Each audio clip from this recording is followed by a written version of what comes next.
Agiten allemen. Heint komme ich zu euch mit sehr treuerige, sehr schockierende Besuche. Daheinu, zwei von meinen Havertes, zwei von meinen Mitwohnerinnen, da in Ort der Diere, wären heint deportiert geworden von Israel. Es ist mamisch nicht zum Glauben. Äh, die zwei sind gegangen Nächten mit Rabbiners für Menschenrecht, das heißt Rabbis for Human Rights.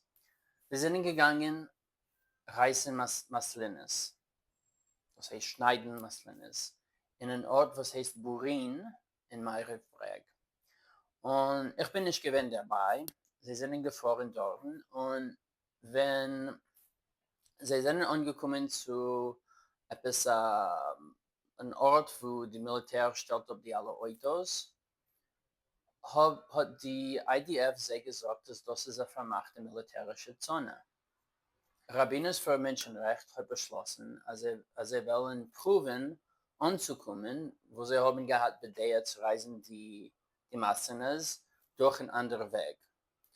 Und kleinisch haben sie nicht gewusst, als wo sie sind gewesen, ist gewesen, wo die Elbertenbäume sind gewesen, ist gewesen eine vermachte militärische Zone.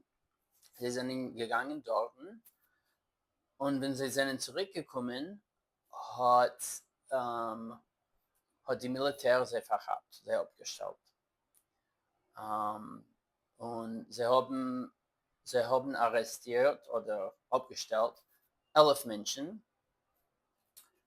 und 4 sind gewesen von Ausland und die zwei in unserer Gruppe, in meinem Programm, was heißt Achvat Amim, sind gewesen auf eine touristische Visa und man hat sie arrestiert, man hat sie geführt zur Stadt, was heißt Ariel, das ist wie man heißt, das ist ein Settlement, ein riesiges Settlement, ja. Man hat sie geführt dort und wir haben sich der Wurstheit als sie wären verschickt geworden zurück in die Vereinigten Staaten. Und das ist mamisch, sie sind, also, sie sind nicht gefährliche Menschen. Sie sind gewöhnt dort zu helfen, Palästiners, schneiden ihre Maslines oder reißen ihre Maslines auf ihr eigenes Land. Und die IDF, die Armee, anstatt zu gehen nach die Kolonisten, was plagen, was gehen nach die Palästinenser, was sollen sie nicht zukommen zu ihren Bämer, was tun ab Gewalt hätten gegen sie. Die Militär geht nicht nach sie. Die Militär, die IDF, geht nach Menschen, die sind da, beshalom, in Shalom, zu helfen, schneiden, helfen die Palästinenser schneiden seine eigene Produkte. Es ist so unjoschuldig, als es ist nicht zum Glauben.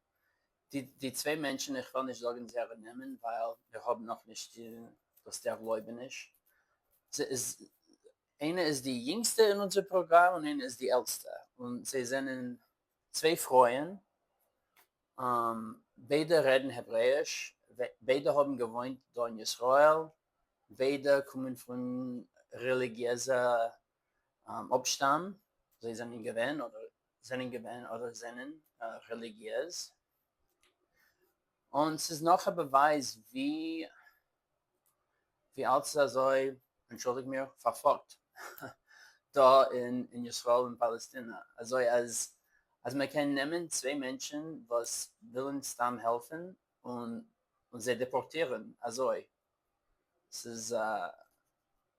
ist mamisch nicht zum Glauben. Wir sind alle sehr zerrüttet, die von uns in unser Programm und wir haben inmitten der Nächten haben wir gedacht einpacken, sehr alle Sachen, die Chemodanes und heint in der Früh haben sie genommen die Chemodanes in Fliefeld und ich meine in dem Moment ist einer von sie schon auf dem Avion. Ja, das ist das erste Mal in unserem Programm, als Menschen werden deportiert. Es hat gemacht ein größeren Räuschen auf uns alle. Und wir rangeln es auch mit unseren Gedanken und was wir so wir wollen angehen. Sicher wollen wir sich nicht abstellen. Wir wollen weiter angehen mit unserer Arbeit, zu helfen, schaffen eine Welt von Shalom und von Koexistenz und für Josher, für Palästina, für Israel, die Israelim und für die alle Menschen, die wohnen da in Israel, Palästina.